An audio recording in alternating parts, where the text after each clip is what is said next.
목사입니다.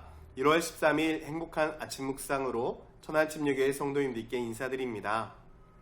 오늘 본문은 마태복음 1장 18절에서 25절의 말씀입니다. 오늘 본문의 말씀은 예수 그리스도의 탄생에 대해서 말씀하고 있는데, 이스라엘 백성들의 삶에 자녀는 하나님의 은혜이고 하나님의 축복의 선물이었습니다. 그래서 이스라엘 백성들에게 자녀가 없다는 것은 하나님의 저주나 마찬가지였습니다.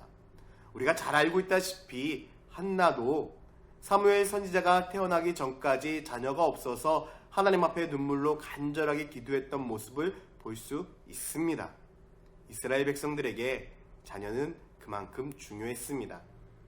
그런데 정상적인 가정에서 자녀가 있다는 것은 축복이고 선물입니다. 그런데 오늘 본문에 나오는 요셉과 마리아는 정혼한 상황이기는 했지만 아직 결혼한 상태는 아니었습니다. 이스라엘 백성들의 결혼 문화는요, 정혼이라는 문화가 있습니다. 정혼하는 것은 결혼하는 것과 같이 법적인 모든 효력을 가집니다. 그러나 1년 동안은 함께 동거할 수가 없었습니다. 그리고 1년이 지난 후에 남편이 가서 아내를 데리고 와서 결혼이 성립이 되었습니다. 그런데 지금의 상황은 어떻습니까? 바로 정혼한 상태, 아직 동거하지 않은 상태였다고 성경은 말씀하고 있습니다. 18절 말씀에 예수 그리스도의 나심은 이러하니라. 그의 어머니 마리아가 요셉과 약혼하고 동거하기 전에 성령으로 잉태된 것이 나타났더니 라고 말씀하죠. 마리아는 천사를 통해서 예수 그리스도의 탄생에 대해서 모든 이야기를 들었기 때문에 자신의 몸의 변화가 당황스럽지 않았을 것입니다. 그런데 다른 사람들은 당황스럽고 놀라운 사건이었습니다. 특히 정혼자였던 요셉에게는 이루 말할 수 없는 충격이었습니다. 단 한 번도 동침한 적이 없음에도 불구하고 임신을 했다는 것은 이해할 수 없는 일이었기 때문이죠. 그래서 요셉은 조용히 관계를 끊으려 합니다. 19절에 그의 남편 요셉은 의로운 사람이라 그를 드러내지 아니하고 가만히 끊고자 하여 라고 말씀하는데요. 여기서 의롭다라는 것은 율법을 그대로 지키는 사람에 대한 의미를 나타내고 있습니다. 이 요셉은 율법에 대해서 너무나 잘 알고 있었기 때문에 그는 율법대로 모든 것을 마무리하려고 했습니다. 하나님께서 이 요셉에 대한 생각을 아셨습니다. 20절에 이 일을 생각할 때에 주의 사자가 현몽하여 이르되 다윗의 자손 요셉아 내 아내 마리아 데려오기를 무서워하지 말라. 그에게 잉태된 자는 성령으로 된 것이라 라고 말씀하죠.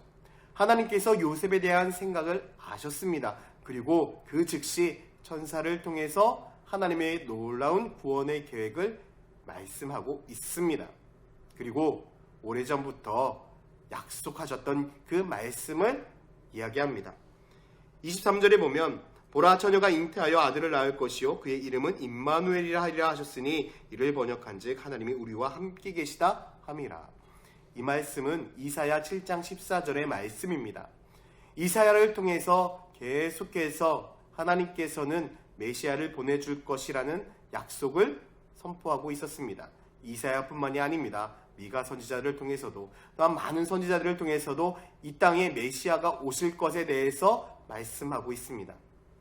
요셉은 유대인이었기 때문에 메시아에 대해서 너무나 잘 알고 있었습니다. 요셉은 천사를 통해서 듣게 된 이 놀라운 사실에 대해서 하나님 앞에 순종합니다.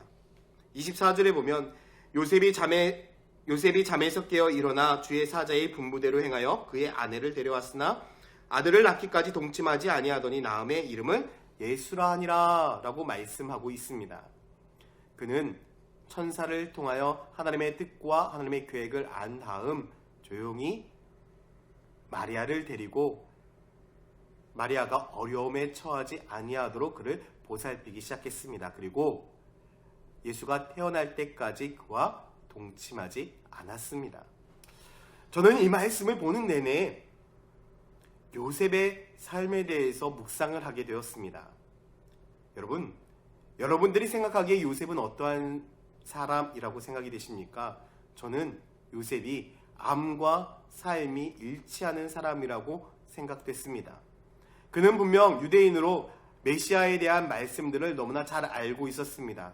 그러나 성령으로 인해서 마리아가 임신했다는 것은 쉽게 이해할 수 없는 장면이었습니다. 그럼에도 그가 천사를 통해서 하나님의 약속된 말씀을 이야기했을 때에 그는 그 말씀을 믿음으로 받아들였습니다. 그리고 그 믿음을 실천하는 삶을 살았습니다. 다시 말해서 요셉은요, 알을 믿음으로 발전시켰고 그 믿음을 믿는 데서 끝난 것이 아니라 삶으로 살아갔다라는 것입니다. 만약 요셉의 삶이 알에서 믿음에서 끝났다면 그의 인생, 아니 예수 그리스도의 인생은 또 다른 역사로 쓰여지게 됐을지 모르는 일입니다. 그러나 요셉은 그의 삶 가운데 알을 믿음으로 발전시켰고 그 믿음을 순종함을 통해서 삶으로 살아갔습니다.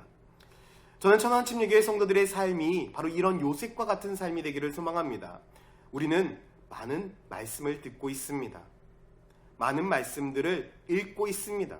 알고 있습니다. 그러나 알면서 끝나는 것이 아니라 그 말씀이 믿음이 되어지고 믿음을 실천하며 살아가는 그런 성도가 되기를 소망합니다. 우리가 알미 곧 믿음이 되어지고 믿음이 삶이 되어진다면 우리들의 모습을 통해서 이 세상은 반드시 변하게 될 것입니다. 이 세상이 변하지 않는 이유는 그리스도인들이 예수를 알고 있지만 예수로 살아가지 못하기 때문입니다. 저는 그리스도인들의 삶이 알면서 끝나는 삶이 아니라 삶으로 살아가는 삶이 되기를 소망합니다. 천안침례교회 성도들이 바로 그러한 성도가 되기를 소망합니다. 그래서 저는 여러분들에게 마지막으로 꼭 이 말씀을 기억하라고 하고 싶습니다. 우리가 믿음으로 하나님께 순종한다면 하나님은 우리들의 삶을 축복하십니다. 그렇기 때문에 우리는 믿음으로 순종하고 하나님 앞에 나아가는 거룩한 성도가 되어야 합니다. 믿음으로 순종한다면 하나님이 축복하십니다. 기도하겠습니다. 사랑과 은혜가 많으신 아버지 하나님, 요셉과 같이 알을 믿음으로 그리고 믿음을 행함으로 삶으로 살아갈 수 있는 천안침례교회 성도들 되기를 간절히 원합니다. 하나님, 오늘 하루도 우리가 하나님께 주신 그 말씀 붙들고 세상 가운데에서 믿음으로 살아가고 순종함으로 살아갈 때에 하나님께서 우리들의 삶을 통해서 세상을 변화시키고 우리들의 삶 가운데 놀라운 은혜와 축복을 이루어 주시옵소서. 감사드리며 예수 그리스도의 이름으로 기도드렸습니다. 아멘. 내가 길이요 진리요 생명이라고 지금도 우리에게 손 내밀고 말씀하시는 예수님, 이 시간 우리를 향한 그 주님의 손을 붙드는 예배가 되길 간절히 소망합니다. 그래서 주님 걸으신 서망의 빛을 따라 우리도 예수의 길을 걷겠노라고 믿음으로 순종하며 주 앞에 나아갈 수 있도록 인도하여 주시옵소서. 아멘.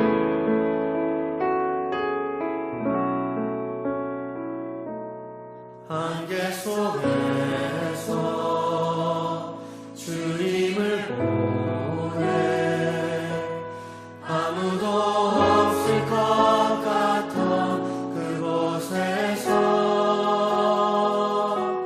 손 내미셔서 나를 붙드네 길 잃고 쓰러져가던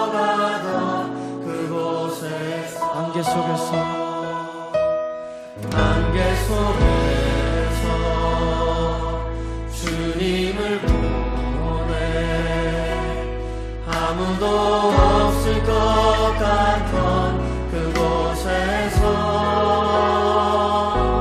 손 내미셔서 나를 붙드네 길 잃고 쓰러져가던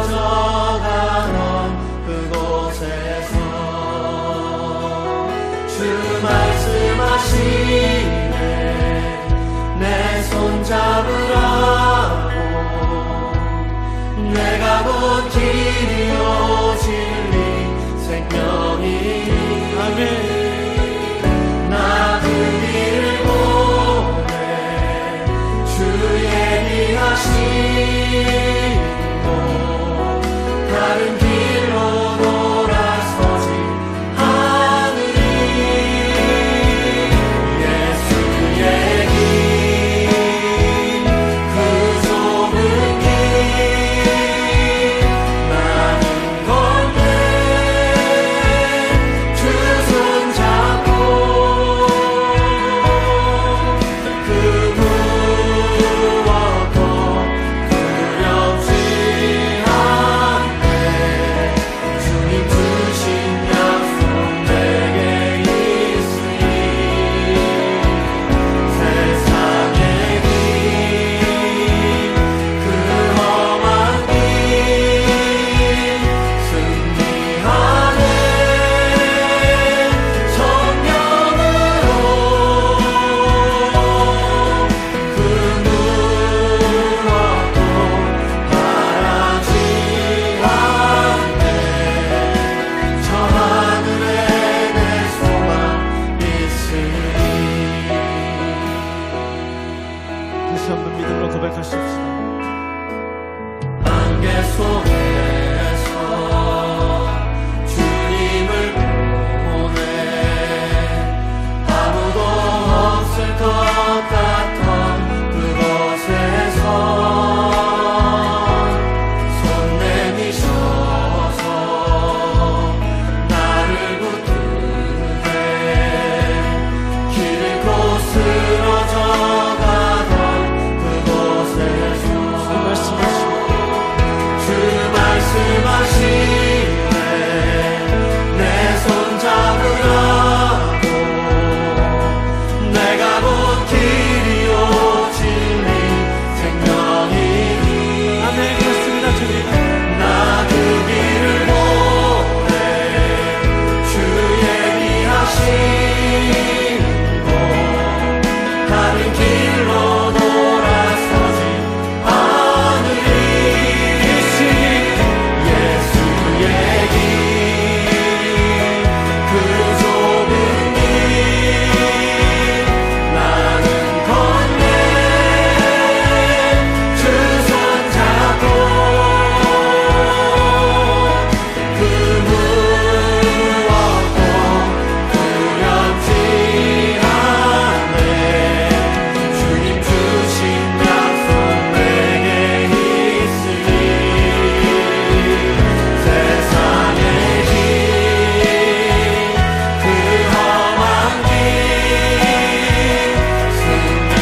주옵소서.